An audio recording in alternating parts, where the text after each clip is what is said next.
Hola, ¿qué tal? Bueno, vamos a hacer otro vídeo de preguntas y respuestas. Bien, ya sabéis, por favor, acordaros, los que no estéis suscritos, de suscribiros dando a la tecla de suscripción.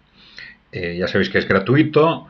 Eh, mm, los que queráis ayudarnos, darle a la tecla de unirme o unirse, o darle like a este vídeo, y la información que os guste, por favor, o que os parezca interesante, por favor, difundirla y pedir a otros que se suscriban. Y dejarnos, por favor, preguntas, comentarios, ideas o propuestas que las iremos comentando o analizando en la medida en que podamos a través de estos vídeos de preguntas y respuestas. Venga, vamos allá. A ver, Francisco José Ahuir Navarro. A ver, dice, quizás sería bueno para España salir de la Unión Europea. Nos están desmantelando. Bueno, esto es difícil plantearlo como una pugna entre países, ¿eh? Porque claro, ¿quién nos está desmantelando? Hay algunas instrucciones, muchas, que son realmente destructivas para la economía, que están viniendo de la Unión Europea, pero otras son compartidas por los países, y realmente no hay diferencias políticas sustanciales entre la clase política de la Unión Europea en cuanto tal y la clase política de los países clave, de los grandes países de la Unión Europea. Por lo tanto, claro, hacer esa diferenciación entre, digamos, un país que, digamos, que defendería sus propios intereses frente a una Unión Europea que los ataca es complicado, ¿no? Sí es evidente que este fue clarísimamente uno de los objetivos de la propia Unión Europea, tanto como decían los teóricos neoliberales. Es decir, hay que construir estructuras internacionales que respeten el espacio de las corporaciones, pero obliguen a los estados a debilitarse para ampliar el espacio de las corporaciones en general, ¿no? Bien, y a esto ha respondido la Unión Europea fundamentalmente a partir del final de la Guerra Fría, a partir del Tratado de Maastricht. Desde entonces todo ha ido mal para Europa, sobre todo económicamente, pero económicamente, socialmente, demográficamente, etcétera, ¿no? Bien, entonces salir de la Unión Europea sería, bueno, ahí evidentemente hay que analizar muchas cosas, porque hay que fijarse también en lo que ha sucedido con el Reino Unido, ¿no? Muchos de los habitantes británicos, de los ciudadanos británicos, estaban relacionando, digamos, problemas del sistema neoliberal y atribuyéndoles la responsabilidad a la Unión Europea, algo facilitado por su propia clase política. ¿Qué ha sucedido? Pues que se produce el Brexit y entonces se empiezan a dar cuenta que nada sustancial cambia. Nada sustancial cambia porque al final su propia clase política es responsable, está directamente implicada en esas políticas impulsadas por la Unión Europea, ¿no? Con lo cual, pues bueno, hay un choque, hay una sensación de fraude, pues evidente, ¿no? Entonces, bueno, hay que tener en cuenta el contexto. La Unión Europea, ya lo hemos comentado, va a desaparecer o se va a transformar en algo radicalmente distinto, casi con toda seguridad, en los próximos años. Y como consecuencia, fundamentalmente, bueno, tanto de un progresivo cambio político interno que se está produciendo, sobre todo en los países de segunda dimensión, y también como consecuencia, fundamentalmente como consecuencia del choque geopolítico. En ese choque geopolítico en el que están los países venciendo los países emergentes, y esto va a generar un cambio político en el conjunto del mundo, no solo a efectos de la constitución de ese mundo multipolar, sino también a efectos de la configuración política interna en Estados Unidos y sobre todo en Europa Occidental. Miquel Arana dice, y los resultados están siendo espectaculares. Se está refiriendo a estas estrategias o políticas antinatalistas. Dice las políticas antinatalistas que fueron de inspiración corporativa, ¿no? Dice, los resultados están siendo espectaculares. Dice, en Corea ya se venden más cochecitos para perros que para niños. Bueno, es evidente. Los resultados de esas políticas han sido pues un éxito en una buena parte del mundo. Bueno, en el conjunto del mundo también, porque las tasas de crecimiento se han reducido de forma general. Otra cosa es que haya todavía regiones que están muy por encima o sensiblemente por encima de la tasa de reemplazo y otras que hemos caído por debajo de la tasa de reemplazo. Entonces, esto es evidente pues en Europa, en Estados Unidos y en China, por ejemplo, ¿no? En Asia Oriental, ¿no? Bueno, el que detrás de esas hundimiento de la tasa de natalidad haya unas estrategias determinadas es algo que nos choca a todos, pero que es evidente a medida que se empieza a analizar en documentación. Documentación histórica que refleja perfectamente, sobre todo, bueno, ya desde el siglo XIX, alrededor de estas ideologías malthusianas, darwinistas sociales, pero en general de neomalthusianas, que han sido dominantes en las élites occidentales y que han buscado uno u otro pretexto para que el resto seamos cada vez menos, pero sobre todo, esto es evidente con la documentación de la Guerra Fría, donde primero en fundaciones corporativas y después en documentos del gobierno, sobre todo del gobierno de Estados Unidos, pues se recoge expresamente el objetivo de reducir drásticamente la natalidad. Primero de los países enemigos y luego también de Europa y de Estados Unidos, y se recoge como instrumentos clave para esto, pues son todo lo que luego hemos incluido dentro de, vamos a decir, de la planificación familiar, de los derechos de la mujer, en difusión de los anticonceptivos, el aborto, el acceso masivo de la mujer al mercado de trabajo, pero claro, todo esto no porque sean avances sociales, sino como instrumentos para reducir la natalidad, ¿no? Entonces lo dicen de forma clarísima, ¿no? Indubitable. ¿Y cómo lo van a impulsar? Pues también lo dicen, ¿no? A través de los propios recursos de Estados Unidos, en este caso, las agencias gubernamentales de Estados Unidos, que han sido muy activas en el ámbito internacional, las agencias de las Naciones Unidas, también las fundaciones corporativas y las ONGs, ¿no? Y vemos cómo en las distintas corrientes del posmodernismo, que han estado todas ellas muy relacionadas con la creación del contexto adecuado para la reducción de la natalidad, pues han estado tremendamente influidas por estos grupos corporativos que se planteaban la reducción de la natalidad como un objetivo estratégico, ¿no? Bien. Vamos a ver. Francisco Flores Hinojosa dice: no considerar a Rusia como parte de Europa es una de las razones de la caída de esta misma. Bueno, sí tiene sentido lo que dice Francisco, porque de alguna forma yo no creo tanto como otros en esa, digamos, valoración de las distintas civilizaciones como el elemento fundamental en las relaciones geopolíticas, en la evolución de los países, etcétera.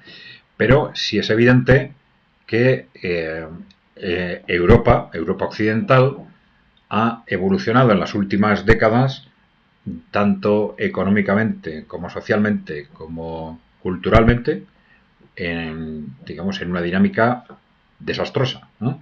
De una dinámica crítica que nos está llevando al desastre, ¿no? Sin embargo, digamos, la cultura dominantes en países como Rusia no han llegado a entrar en esa dinámica, ¿no?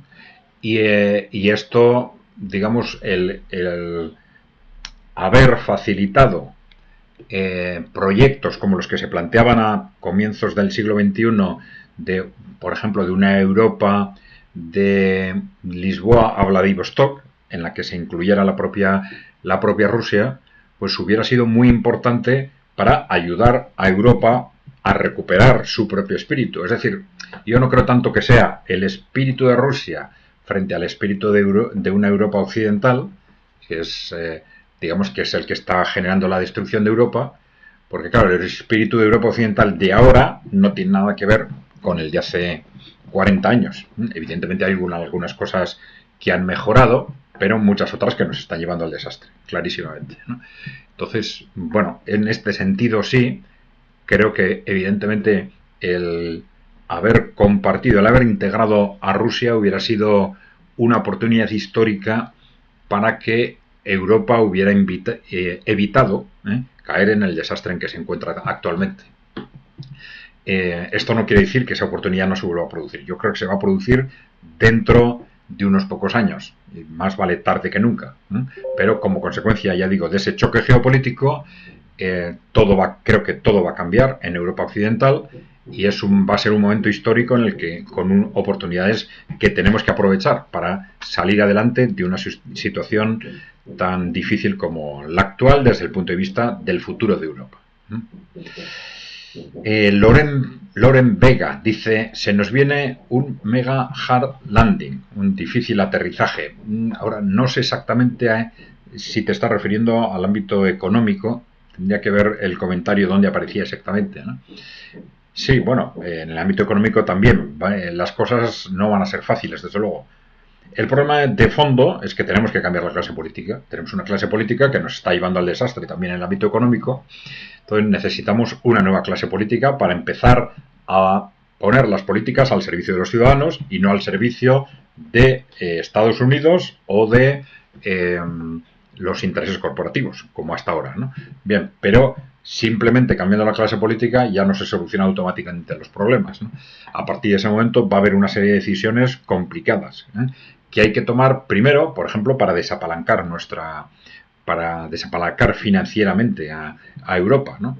Una Europa que está, ya sabéis, sobreendeudada. El sobreendeudamiento nos ha permitido seguir vivos artificialmente durante 30 años, pero es una amenaza cara al futuro y en algún momento esa deuda hay que reducirla. Y esto se puede hacer en base a determinadas políticas que van a tener que ser políticas firmes y radicales en este sentido. Pero claro, ahí la cuestión es que según quien esté en el poder en Europa, los costes de esa reestructuración financiera van a recaer sobre unos u otros, ¿no? Entonces, de lo que se trata es de que recaigan fundamentalmente, de ser posible, sobre los grupos de grandes inversores que son seguramente los grandes responsables de la situación actual, ¿no? Y lo mínimo posible dentro de lo que se pueda sobre la población, ¿no? Esto es solo uno de los aspectos, porque claro, recuperar, digamos, hacer frente al reto demográfico, pues va a requerir también grandes esfuerzos. Recuperar el tiempo libre, ese tiempo libre que hemos perdido en las últimas décadas, como consecuencia de que pensábamos ingenuamente que como consecuencia del avance tecnológico íbamos a ir trabajando cada vez menos y de pronto tal como se gestionó, no por el acceso de la mujer al mercado de trabajo, sino por haberlo hecho no repartiendo el trabajo doméstico y profesional, sino añadiéndonos 40 horas más de trabajo, pues primero a las mujeres y después progresivamente a todos nos han echado encima 40 horas de trabajo más por unidad familiar. Esto es una barbaridad que también hay que ir recuperando en el tiempo. Claro, todo esto son medidas estructurales muy complejas y que van a requerir esfuerzos. O sea, aterrizaje difícil yo creo que vamos a tener seguramente de todas formas. Pero claro, el primer paso para que los problemas a resolver sean lo menos graves posibles, el primer paso es cambiar la clase política. Bien. Svensson dice: Rusia se expandió hacia el este, es el país colonialista más grande que ha existido y existe. Bueno, claro, esto es cierto, efectivamente, Svensson, pero claro, es que todos los países grandes lo han sido. No es colonialista, no es la palabra adecuada, ¿no? En algún caso pues pueden haber sido imperialistas, depende de la época en la que el sistema económico era distinto, dependiendo de la época en la que se produce esa expansión. Pero claro, todos los países han seguido esa dinámica. El Reino Unido parte de la expansión del núcleo inglés, anglosajón si queréis, que se expande frente a Gales, frente a Escocia, frente a Irlanda, ¿no? Y luego más allá, claro. Francia, pues parte de este núcleo del norte que se va expandiendo progresivamente a través de luchas y conquistas al total de lo que ahora es Francia. Pues algo similar se puede decir de España, que parte de una Castilla que está originalmente en el centro norte de España y se va expandiendo por un lado hacia el sur a través de la conquista contra los reinos musulmanes y luego a través de distintas guerras contra los restantes reinos de reina, no solo guerras también, es cierto, ¿no? Pero a través de distintas estrategias de expansión, pues al conjunto de lo que ahora es el Estado español. Esto es algo históricamente habitual, ¿no? Los países grandes se han hecho grandes en general a través de conquistas sucesivas, ¿no? Bueno, eso no nos dice demasiado. No hace falta decirlo sobre Estados Unidos también, porque es perfectamente conocido, ¿no? Bien. Ojo Pollo, a ver, nos dice, señor Zelaya, en su opinión personal, ¿cómo cree que van a desarrollarse los acontecimientos bélicos? ¿Realmente una parte de la élite está dispuesta a destruir el mundo? ¿Responderá Rusia con armas nucleares?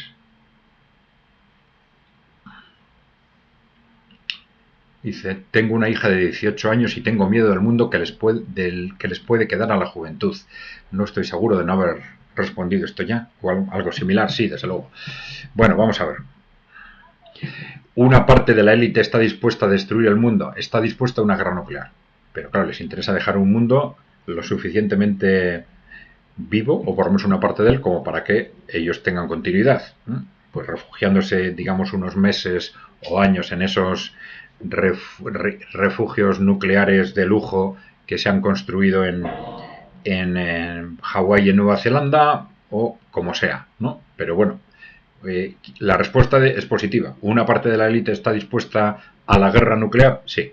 Bueno, ¿responderá Rusia con armas nucleares? Si es atacada nuclearmente, sí, sin duda.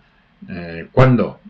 Yo ahora creo que no. Es decir, en este momento, ya lo hemos dicho, hay una dinámica constante por parte de los intereses corporativos occidentales de provocar una guerra mundial. Están intentándolo constantemente a través de provocaciones gestionadas por Israel en un caso y a través de la OTAN en el caso de Rusia-Ucrania, ¿no? Pero en este momento los rusos han sabido aguantar esas provocaciones hasta ahora. Ahora solo quedan mes y medio ante unas elecciones norteamericanas en las que los países emergentes, no solo ellos, pero los países emergentes parecen tener esperanzas de que puedan cambiar las cosas. Entonces ese mes y medio van a intentar aguantarlo. Yo no tengo ninguna duda. Si ganara Donald Trump en esas elecciones, probablemente intentarán también aguantar, si es que hay algún intento de última hora en ese sentido por parte de Wall Street, intentarán aguantar hasta enero, ¿no? Bueno, y luego vamos a ver si esa presidencia de Donald Trump responde o no a esas expectativas de desarrollar políticas en Estados Unidos compatibles con ese proyecto de mundo multipolar impulsado por Rusia y Estados Unidos, o no responde a esas expectativas, ¿no? Bien, esa yo creo que van a ser la estrategia lógica por parte de Rusia. Ahora, por parte de esa élite, ¿qué van a hacer durante estos meses? ¿Van a dejar que corra el tiempo? Si Rusia no responde a las provocaciones, ¿qué van a hacer? Pues igual de todas formas lo intentan, ¿eh? De todas formas lo intentan, porque viendo que están en una situación de pánico como en la que están, que no han conseguido que Rusia o Irán caigan en las provocaciones para generar esa guerra nuclear, pues igual intentan cosas nuevas. Pues no sé, como las que han intentado hasta ahora, ¿eh? Que, por ejemplo, pues el bombardeo de la central, de centrales nucleares, de la central nuclear de Zaporilla, ¿no? Pues vamos a ver, vamos a ver. Pero hay que estar preparados, ya digo, durante estas semanas y meses para cualquier cosa. Un detonante, evidentemente, puede ser lo que ahora está estallando entre Israel y el Líbano, que es evidente que el objetivo es el mismo, ¿eh? El objetivo de Israel no tiene sentido simplemente por luchar contra el Líbano. Ellos saben que al final todo esto solo tiene sentido si arrastran a ese conflicto a Estados Unidos, y esto supone pues una guerra mundial, claro. Bien. Ferfer 01. Nos dice, en mi humilde opinión y con el mero objetivo de enriquecer el debate, dentro de la ecuación de posibilidades expuestas del mencionado triángulo, ha faltado el elemento de la eliminación del presidente ruso y por ende sus posibles efectos. Bueno, claro, estamos efectivamente en un contexto en el que no hay que descartar nada, ¿no? Es decir, por un lado, claro, la creación, la provocación frente a Irán. Por otro lado, digamos, el asesinato de Donald Trump parece que es otra estrategia. Y por otro lado, intentar también provocar a Rusia a una guerra. Claro, la eliminación, la posible eliminación, como dices tú, del presidente ruso entraría en ese contexto. De intentar forzar esa guerra nuclear a través de una provocación ya definitiva o drástica contra Rusia, ¿no? Bien, yo lo introduciría dentro de ese concepto de provocar a Rusia una guerra nuclear. Bien.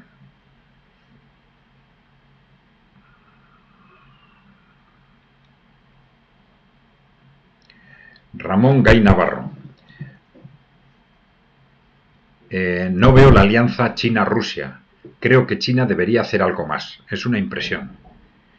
¿Quieres decir que si realmente existiera esa alianza, China debería hacer algo más? Yo creo que China está dispuesta a hacer más.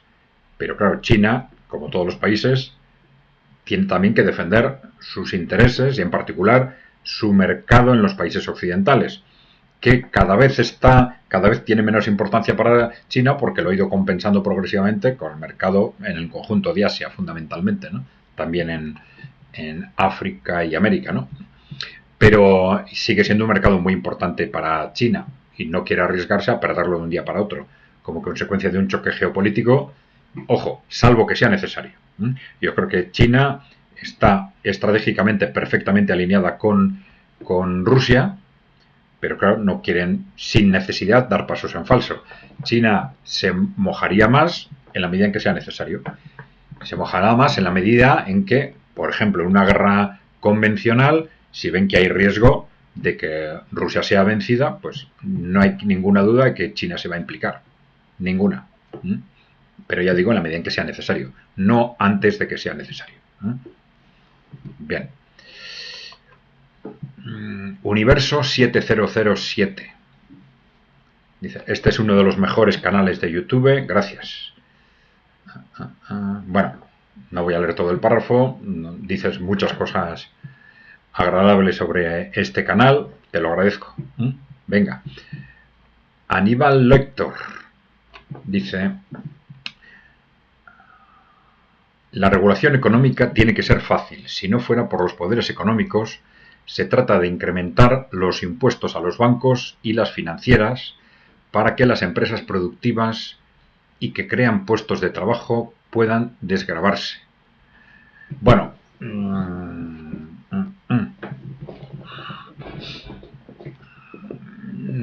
lo sé. Bueno, hay una serie de medidas que en ese sentido pueden adoptarse, ¿no? Pero primero, tienes que tener en cuenta que mientras las grandes entidades, bancos, entidades financieras, multinacionales, tengan el poder político que tienen, cualquier medida que tú adoptes en un determinado momento se puede dar marcha atrás, porque tienen medidas de presión por todas partes. Controlan los medios de comunicación, con lo cual controlan las elecciones, controlan la ideología, controlan indirecta o directamente, como en Estados Unidos, las elecciones. Tienen todo tipo de medios, ¿no? Controlan personas concretas a través del chantaje, los premios, las puertas giratorias, etcétera. Bueno, eso por un lado. Por otro lado, simplemente desgravar o reducir los impuestos para las empresas productivas es suficiente. Pues no lo sé. Es dudoso. Fíjate lo que ha dicho ahora el propio informe Draghi. Reconoció que por muchas medidas que se han tomado a lo largo de los años no se ha conseguido que las empresas privadas inviertan. Es decir, la inversión ha caído, está estancada como está la productividad en Europa desde hace 20 años aproximadamente y por muchas medidas que se han tomado de incentivos de todo tipo en unos o en otros países no se ha conseguido reanimar. Entonces es posible que haya que hacer cosas distintas, ¿eh? Bien. Bueno, vamos a ver. Avantos repite una idea que otros lectores han comentado, ¿no? Dice, sería maravilloso fuera de la OTAN, fuera de la Unión Europea, asociados con Hispanoamérica. Lástima que no tengamos suficiente soberanía. Yo tengo mis dudas sobre esto, porque claro, se está dando por supuesto que fuera de la Unión Europea, una Unión Europea que sigue siendo disfuncional, pero de pronto, con objetivos realmente de progreso y de trabajar a favor de los ciudadanos, nos aliamos con Hispanoamérica en un digamos en un ámbito totalmente distinto. Pero bueno, ¿por qué tiene que pasar eso? No lo veo nada claro. Hispanoamérica está también tremendamente influida por los intereses corporativos. En los próximos años el contexto político europeo también va a cambiar.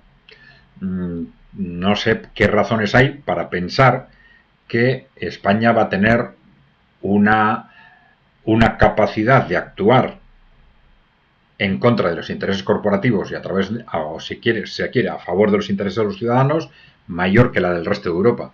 En este momento hay razones incluso para pensar lo contrario, viendo hasta qué punto la ciudadanía está reaccionando con movimientos, vamos a decir, alternativos a los de ese partido único que viene gobernando Europa durante los últimos 30 años. No lo sé. Ya digo, una cosa es pues que se hagan análisis históricos sobre la época del Imperio Español, que se piense que quizás la leyenda negra o parte de la leyenda negra puede ser una exageración, que no lo discuto porque no lo conozco, pero todo esto, generar una base cara al futuro para una España asociada con Hispanoamérica más que con la Unión Europea, lo veo complejo, muy complejo. Y no tengo la sensación de que la opinión pública esté preparada para algo así ni remotamente, ni en España ni en Latinoamérica, vamos a decir, o Hispanoamérica, o como quieras. Bien, bueno, ya llevamos creo que 25 minutos, 25-30 minutos aproximadamente. Bueno, ya sabéis, por favor, no os olvidéis, si no estáis suscritos, darle la tecla de suscribirse, que es gratuito. Si queréis ayudarnos, darle la tecla de unirme o unirse, darle al like si os ha gustado el vídeo, difundir los vídeos o los contenidos que os parezcan interesantes, proponer a otros que se suscriban y dejarnos preguntas, comentarios, ideas o propuestas que los iremos comentando o respondiendo en estos vídeos de preguntas y respuestas en la medida en que podamos. Pues nada más y gracias por vuestra atención. Un saludo.